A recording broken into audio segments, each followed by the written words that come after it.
So women, so women have been in for a bit of a hard rap actually, because suddenly, because of the internet and so on, young men in particular, have figured out a lot of things about women and about how they do the things they do.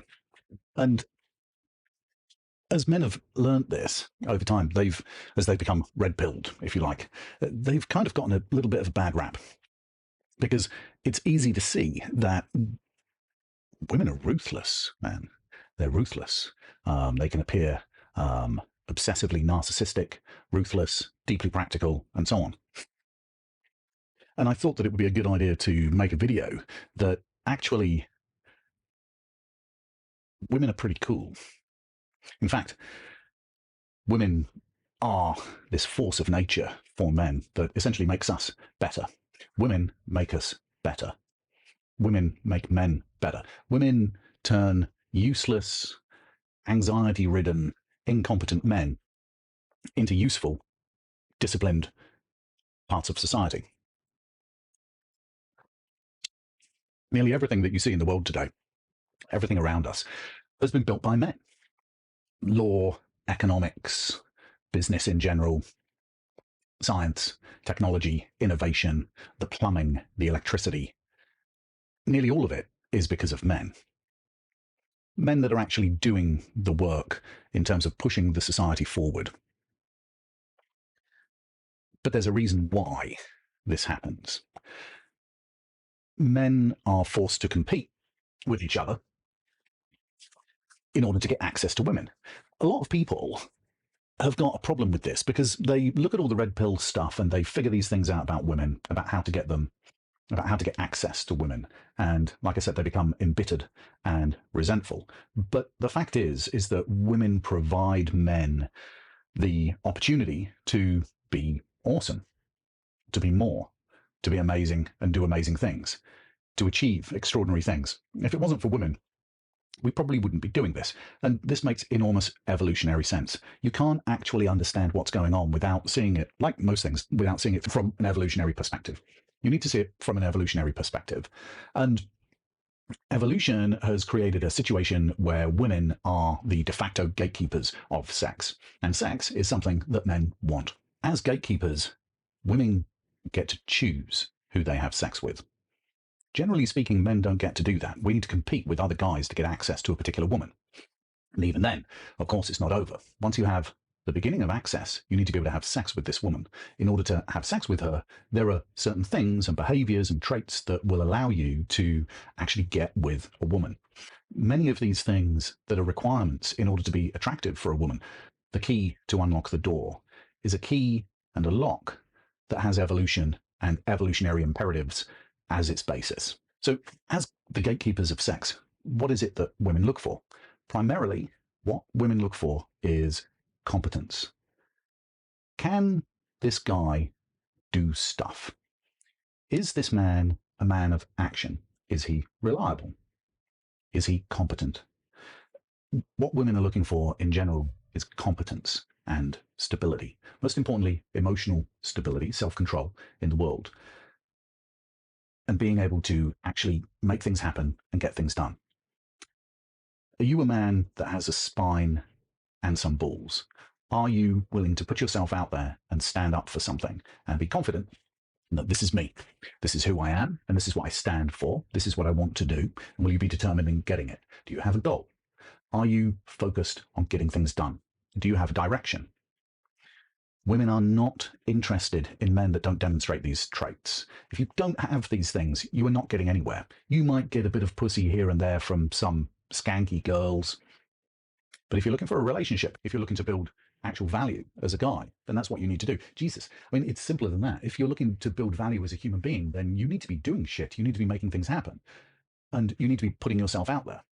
There's this idea that you can have all of these kind of performative masculine traits, that you can get yourself a nice beard or something, that you can work out and you can get good muscles, you can develop your chesticles, you can do all of these things.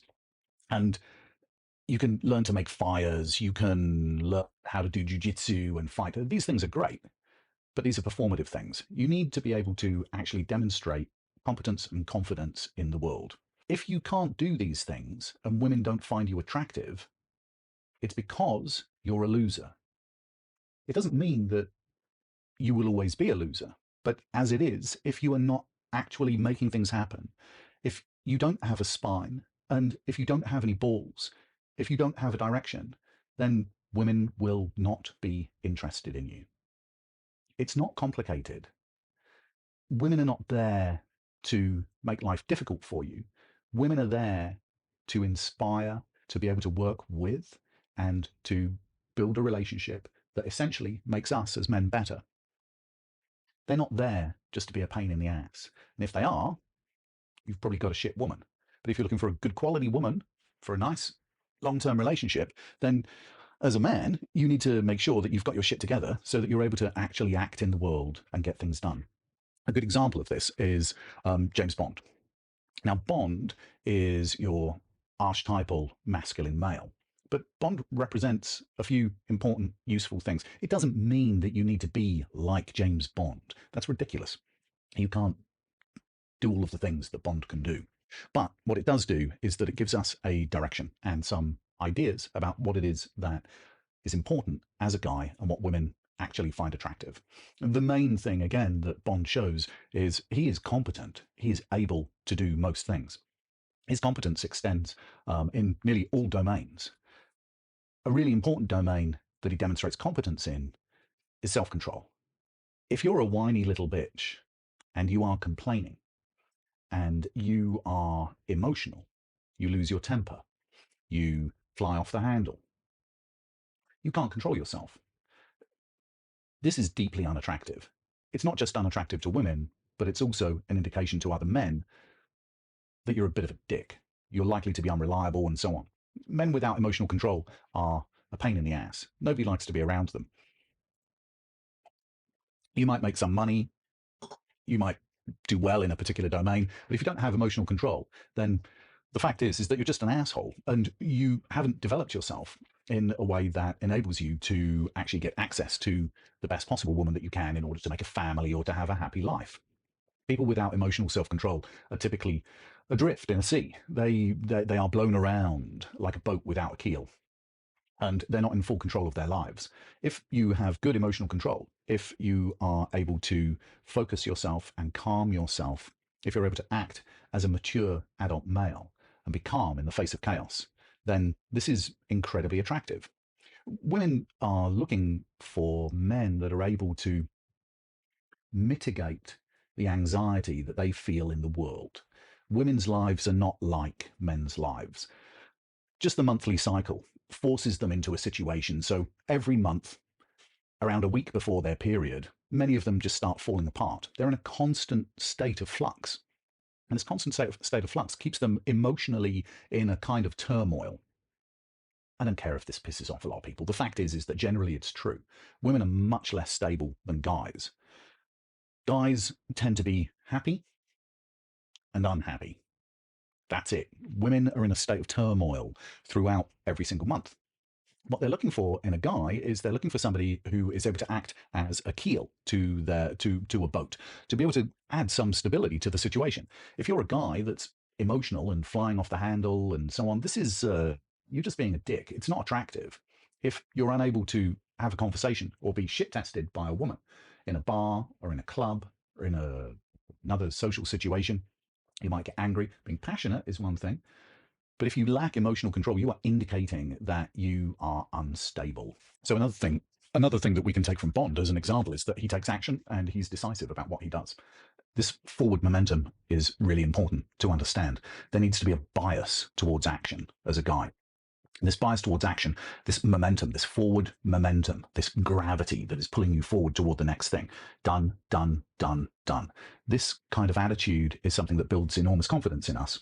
And because it's built in reality. Men have to deal with reality, with the real world. Lots of women, they're going to shit all over me for this, but essentially what women don't realize is that they don't really deal with the world in as real a sense as men do. Men have to deal with reality. Women are inherently valuable. Men are not. Men's value is earned, and men's value is something that we accumulate over time through knowledge and wisdom and so on by taking action in reality. And reality is brutal. So our learning over this is superior in many ways to women. Bond is also fearless with women. This distance, this sort of observant distance that he has with women, is seductive. He's slow and he's calm and he is consistently stable. If he's shit tested, he can make jokes and so on and so forth. This kind of thing is not something that men are born with. None of these things really are things that we're born with. We're born with an interest, a predilection toward these different things. But these are predilections towards developing skills. Women don't have to do this as much as men. Women are inherently valuable, but men have to develop these particular skills. And the men that develop skills of competency more than other men are the ones that win. There are winners and losers in this game. Now, the good thing is, of course, is that the game is won by people who are able to gain experience and learn from taking action in reality and get that feedback and be able to develop themselves more and more. So women want men who are competent, that have self-control, that are able to do things and have a bias for action. One of the core features of females is the idea of hypergamy. And again, when many guys learn this, they kind of freak out about the whole thing. This idea that a woman will choose a guy, she'll choose you, and then subsequently something better comes along, and then she moves on. Women cheat. Women cheat upwards. They don't cheat down, they cheat upwards, generally speaking. They don't think that they cheat because they justify it to themselves because they're caught up in this emotional turmoil that men just don't have. Now, this again makes evolutionary sense. Lots of guys have problems with this, but the simple fact is that nature doesn't give a shit about how you feel. What nature cares about is about what's best for the particular situation at the time. And in this case, what's best for the woman, in order for her to propagate her genes and so on. And so women are hypergamous because nature wants them to be able to move into a better situation with a better guy, with better genetics and so on. In general, what this means is that your job as a guy, once you have access to a girl, she's your girlfriend or your partner, you need to maintain the situation by continuing to develop yourself and continuing to grow and continuing to work on your skills, continuing to work on your focus, on your determination, on your life, on building a life. And you need to be focused continually on doing that. You should ask yourself, what kind of woman would find attractive a guy who gets married to somebody and he puts on this big front display of masculinity, and then they get married and things settle down and he just becomes a bit of a bum? This is unattractive to the woman. So she's going to move on. As a guy, the reason hypergamy, in some sense, is a benefit to you is because you are required to continually demonstrate that you are worthwhile as a man. It is not fair, but it is evolutionarily correct. It is the right thing to do. And because of this pressure, we as men are demanded to perform not just once, but again and again and again. It's a burden that can be reframed as a joyful thing. As men, we are in a constant state of having to become more smart, more skilled, more competent. And that's a wonderful thing because it enables us to do all kinds of stuff. It frames things in a way that is positive. It's about relentless development and being better every day, just a little bit, being stronger, being more smart, being faster. And these are things that make us happy. When all of these things are in sync, we become happy. We become happy in ourselves, and we become happy in our relationships, and we become productive in our communities. And this builds a world that is better and better. When we don't do this, the world stops. And when the world stops, or it stops growing, then we have a problem. And this is something that has happened in the West for at least the last 20, even 30 years, where the encroachment of feminism has essentially led to a kind of suicidal destruction of the West. And so men are needed, competent men are needed more than ever. Now, we do have a situation right now where, because of social media, higher value women are flooded with opportunity. And so the competition is very intense now. What this means is that the majority of young guys they're in the shit. 66% of guys under 30 are single. Men aren't having sex. Just a small percentage of top tier men are having sex with all of the sevens and up. Men are lonely. Men are not doing so well in formal academic education. At the moment, women are out earning men. This has created a terrible dynamic. And with all of the information that's available on the internet, it's created a large cohort of men in the West that are bitter and resentful about their situation. But this also has created an opportunity. If you're a young guy and you know these things, it is easy because there aren't that many good men out there. A lot of guys are falling into a situation of bitterness and so on, which, by the way, is a very feminine trait and not a good one. So fuck those guys. It is easy to beat them. It is easier than ever today to be able to actually suck it up and think, you know what? I'm going to do something. I'm going to get some side hustles on the go. I'm going to learn about the world. I'm going to become more informed. I'm going to dress well because most people dress like shit and they look absurd. I'm going to develop my social skills. I'm going to make myself a better person. Not because you want more pussy, but because you want to do good in the world. Women make men better. It might not be fair, but understanding the reality of this and the pressure that they put on us creates a situation where we do extraordinary things and we are happy because of it. They're not there just to get in the way. Most young men won't do this. Instead, they are quite happy sitting around, playing computer games, wasting their time, justifying to themselves that, women are shit, women are manipulative, it's a waste of time. They cop out, they drop out. This stunts their growth. By behaving like this, you are retarding your ability to operate effectively in the world. After all, what value is there? As a guy, what value is there except the value that you've built up? What is there? Yes, you're a human being, but what is there? There's just a whiny little bitch. You're not a child. Pull yourself up, look about you, look at what you can do, start working out, clean your room, get yourself squared away, get a goal, chase the goal, be ruthless with your time, be ruthless with your attention, become focused and determined. It's not easy, but having a spine and some balls and a goal will enable you to become better and better every day. And as a consequence of that, you will get access to better women. In fact, if you work even a little bit at doing this, your opportunity as a guy in order to be successful with women will skyrocket because most people are not doing it. They're just sitting around wasting their time doing nothing. So, get to work.